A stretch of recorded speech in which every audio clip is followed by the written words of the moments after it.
excited to keep all the players, cheerleaders, band members, and spectators safe tonight. Lord, allow us to know that this is just a game, and that no matter what, we should give you the praise and all the glory that you deserve. In your name I pray. Amen.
And as the colors come off the field, we're ready for Friday Night Lights right here at Philip Roundtree Stadium. November 4th, 2016, last home game for Chipley. Chipley Tigers looking forward to tonight's game, and the football weather is great, Bill. It's been hot, it's been summertime, but tonight we're finally getting a taste of some of that real football weather. Yes, absolutely. It's cooling off a little bit brisk. Still dry, though, still very dry out here in Chipley, but a great night for football, a great night for a rivalry game as well. Our neighbors from the west come here in the form of Holmes County, and looking forward to a great game this evening. Looks like all the Tiger seniors are on the field for the coin toss here.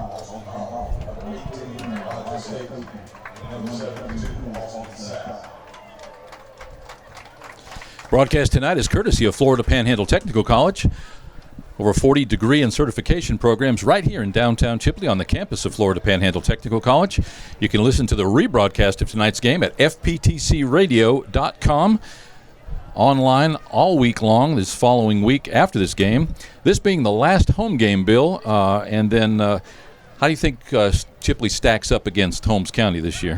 Oh, I think it'll be a good game. I think anytime you have a rivalry game, you got to kind of throw out the records. The Blue Devils come in at 5-4.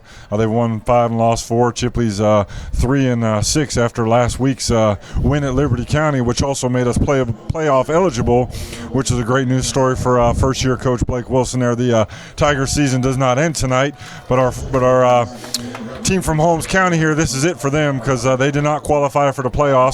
Lost to both Cottondale and Graceville in their districts, so their season will end tonight on this field. So hopefully the boys will come off that momentum from a 57-40 win over Liberty County last week to get another win here and finish off the season on a strong note going into next week when they play at Bluntstown. Well, our neighbor to the south in Washington County, Vernon High School, had a rout of, was it West Gadsden last week, 40-0? Was it West Gadsden? I forget who. I didn't see who Vernon played last week. No, I beg your pardon. I think it was Sneeds. It was Sneeds. Vernon Sneeds. I beg your pardon. Yeah, it was Sneeds.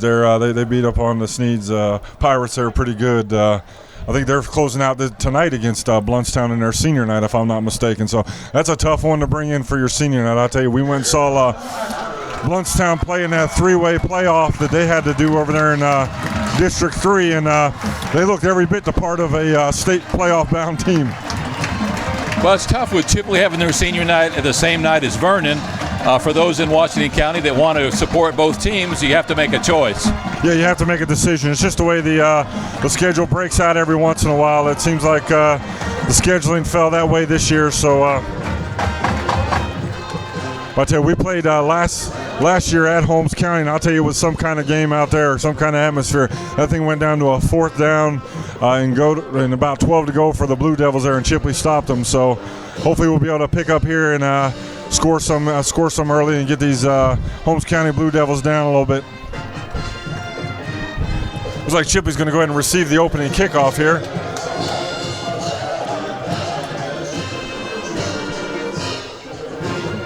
Chipley will send Kelvin Dean and Andrew Lawton back to the north end zone here to receive this kickoff. Dean went over 1,000 yards rushing last week for the year at Liberty County. Had a great evening there. And Mook Sims as well. He's sitting at 777 yards rushing for the season. So if he has a good night tonight, he might go over the 1,000-yard mark as well. Now, I understand we've got a special halftime show. The two bands, Holmes County and Chipley, will play together for part of the halftime. Oh, that'll be awesome. The Holmes County's got a great band over there, a lot of numbers over there, and great pride and spirit in their band as well. So it's always great to see the teams come together and the schools come together and do things in unity like that. That's always great to see. That's kind of bittersweet tonight, Bill. The last home game. I've enjoyed this season with you and look forward to next season, but we've got some time off. We talked a little bit before the game and possibility of us looking at some of the basketball games and possibly doing a broadcast of those. But again, this has been a great season. I've enjoyed working with you. I appreciate it, Paul. I have as well. It's been phenomenal. It's been a great year. Like I said, maybe not as victorious as we'd like to see in terms of the Tigers, but 3-6 and being able to go to the postseason. There's only 16 teams in our classification to get to go on to the playoffs, so that's less than half. So to be counted among that number is pretty good. Looks like number 1 Bice is going to put the ball in the air towards Lawton. Lawton picks it up at the 15.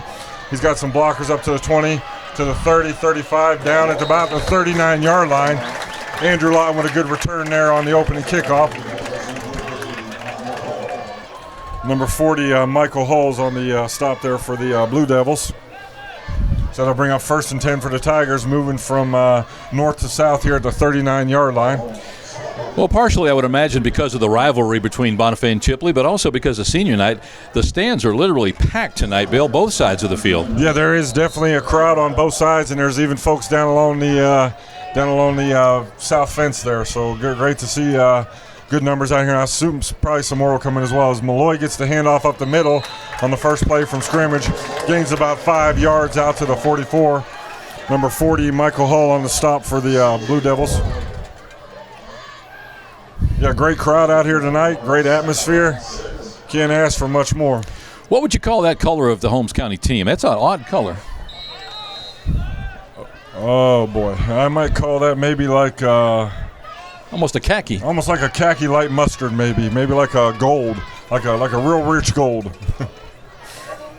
Mook Sims gets the handoff there. Number 24 for the Blue Devils grabs him first, and the rest of the team gathers around to make the stop at the 45-yard line.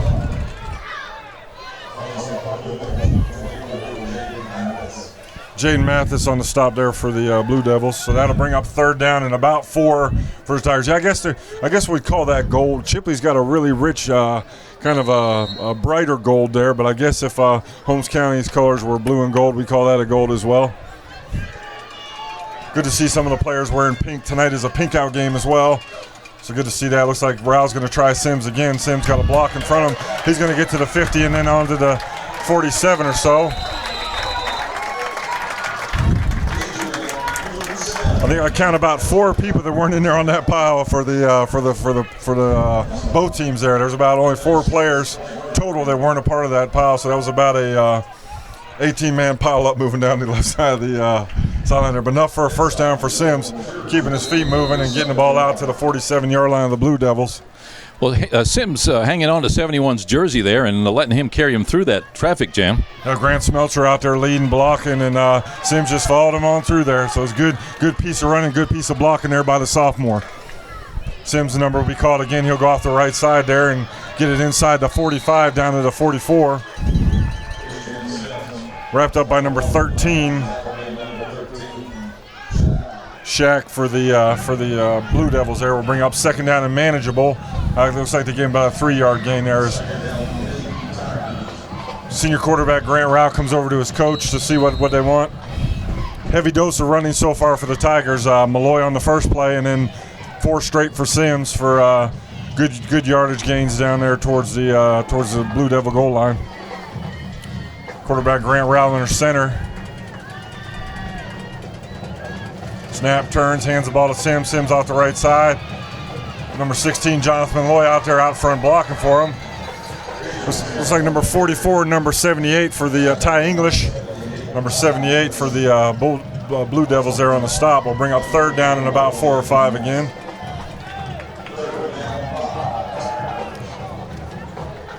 I tell you, I thought tonight might be a track meet with both teams scoring over 50 points last week. Holmes County scored 52 on Weewahitchka, and then we scored 57 on Liberty County, so I don't know what to expect. But sometimes we come in here, Paul, and I tell you, sometimes I'm wrong in what I think I'm going to watch. I know that West Gaston game, I thought that was going to turn out a lot differently than it did, but the Tigers did a great job there on homecoming to fight, and said they secured themselves definitely as the number 2 team in District 4 for the FHSA Class 1A with that impressive win over there at Liberty County. Well, it was like the Vernon game. You know, nobody gave Chipley much of a chance going into that game, and they sure proved their stuff. Tell you what, they did, and then some. So 63 points worth of them, I believe it was, or 62-1.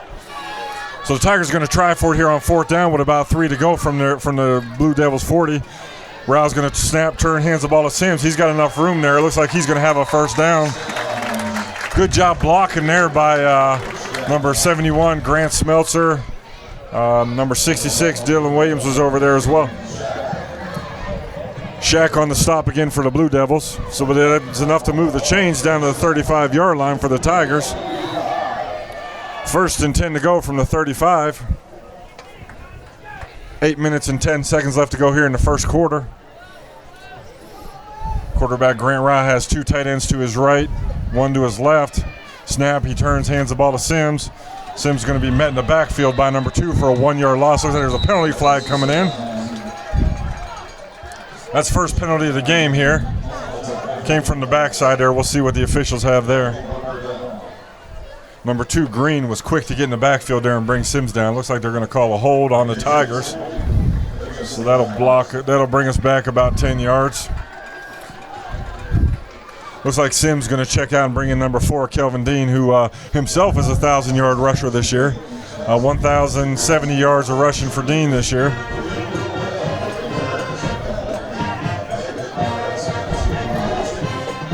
They'll spot the ball at about the 47-yard line.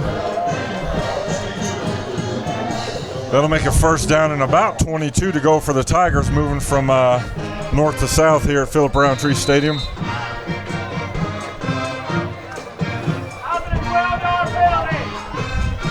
Snap, turns, hands the ball to Dean. Dean's got a blocker in front of him. He's going to go ahead and gain out to about the 30 or 41-yard line. Got about a 7-yard character by Dean.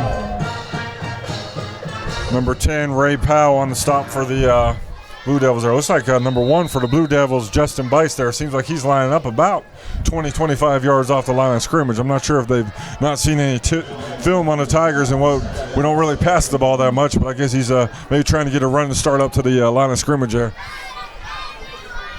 Quarterback Grant Rao with the I formation behind him, Malloy and Dean.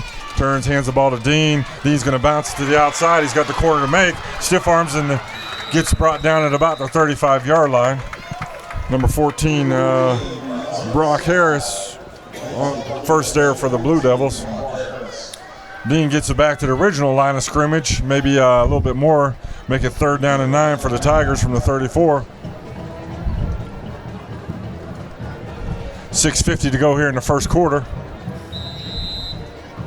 Tell you, Dean had a little bit of room there on the outside there. Number 14 did well to corral him and wait for the reinforcements to come from number 1 and from the back.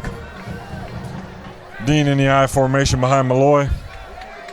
Snap, hands, turns. Dean's going to look, see what's in the middle. Number 2 for the Blue Devils, very quick to come around the edge here. Looks like somebody on the right side of the line there missed their blocking assignment. Number 2 Green was in the backfield with little to no resistance there. Green's built like a fire plug. He's got some big old thighs on him. I think he does, and he moves pretty well there. And a lot of time when you see a guy with a low number like that, like number 2 playing the defensive line, normally they're pretty quick and they'll be able to move and make a man miss with a block there and get in the backfield. Kind of reminds me a little bit of Austin Sapp, who one of our seniors that walked out there. Kind of an undersized guy that just plays hard and gives you everything he has every time they blow the whistle. Every time the ball snap, he's always giving you 100%.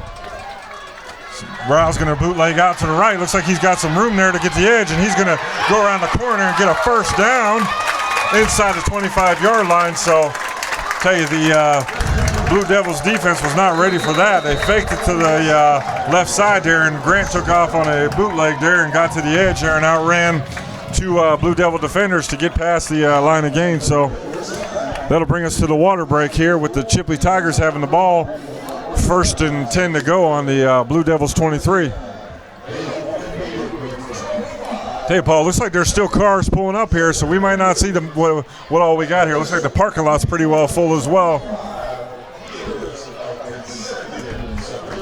Looks like we got some young cheerleaders down there as well. That's good to see those young ones out there working with the varsity and the JV. I believe that's the Pee Wee cheerleaders down there, and cute kids. Great to see them. Hopefully they're training up the next generation of cheerleaders out here for the Chipley Tigers. We're trying something a little different tonight. We are going to have the video feed for rebroadcast. Hopefully, you'll know when you watch this, but hopefully we'll have almost the entire game on video, and you'll be able to follow along in the weeks to come as the last home game of the Chipley Tigers.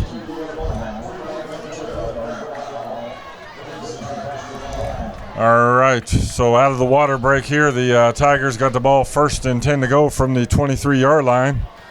Rouse snap, turns, hands the ball to Dean. He's going to bounce to the outside. Let's see if he get the edge there. He's run down by number 1, Bice there.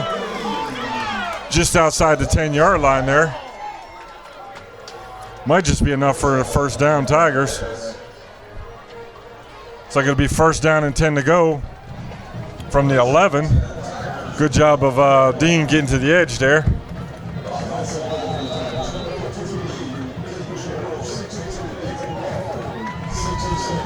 We keep this thing rolling along here. Finish this drive off with a touchdown here. Also consuming a lot of time here. I know the Blue Devils are high potency offense there. So hopefully we'll be able to keep their offense off the field.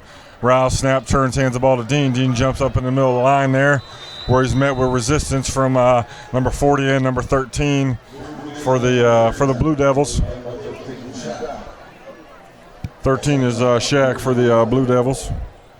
So a gain of about, no gain there. Looks like they marked him down there as number 25, Adrian Sims, checks back in. Coach Wilson's letting Dean know what he needs to do the next time he gets out there and runs the ball. So Sims checks in. Snap, turns, hands the ball to Sims. Sims got a room up the middle initially, but then the Blue Devil defensive line closes in on him. Looks like they're going to mark him down at the 5-yard line. Good job blocking up front there by number 62, Nathan Crawford.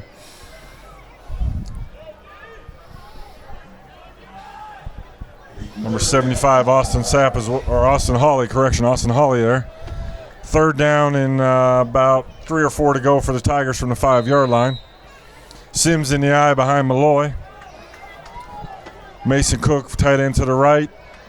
Brian Williams and Zach Wilson, tight end to the left. Sims got the ball. He's going to bounce it outside. He's going to blow his shoulder there, and he's going to be down to probably the 1-yard line. Statistician Tommy Kindig over there showing Coach Blake Wilson one finger to indicate that they're at the 1-yard line. 1st down and goal to go for the Tigers. So nice time-consuming drive here for the Tigers as we go 3:30 to go here in the first quarter. Hopefully we'll be able to finish this thing off with a touchdown with 1 yard to go to the end zone. Coach Wilson and Coach Jesse Carter seem content to let this game clock continue to roll a little bit here and kind of shorten this game a little bit.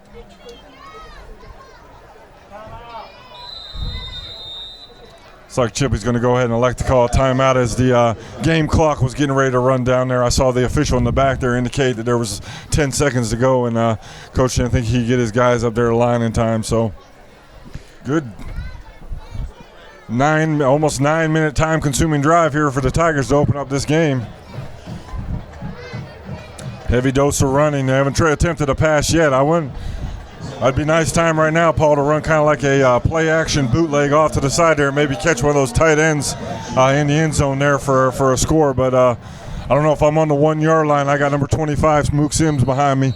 I'd be reluctant not to turn and hand the ball to him. Well, he's been the go-to guy again and again this season, so you've got to expect that. And the senior doing a great job running for the Tigers this year.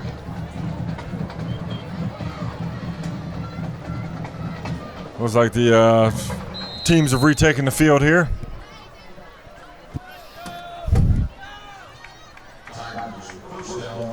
First down and goal to go from the 1 yard line. Senior quarterback Grant Rao under center. Snap, hands the ball to Sims, and he's going to go in the end zone.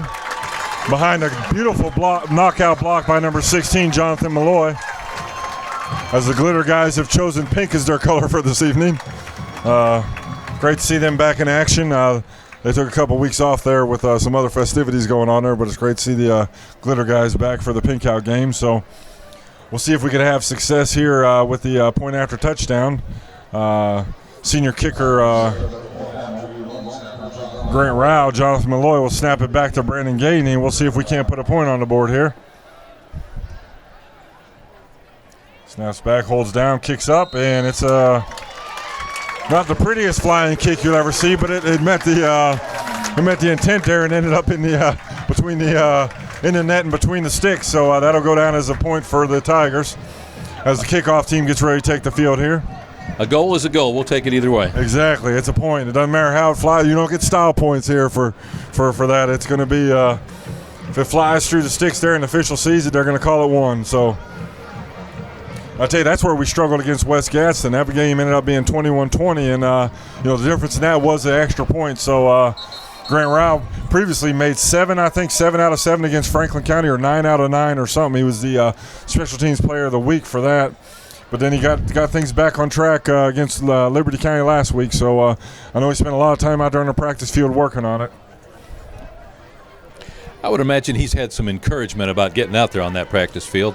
Oh, yes, absolutely. Being a starting quarterback and also taking the time to go out there and work on your kicking as well, as the officials giving him some instructions here.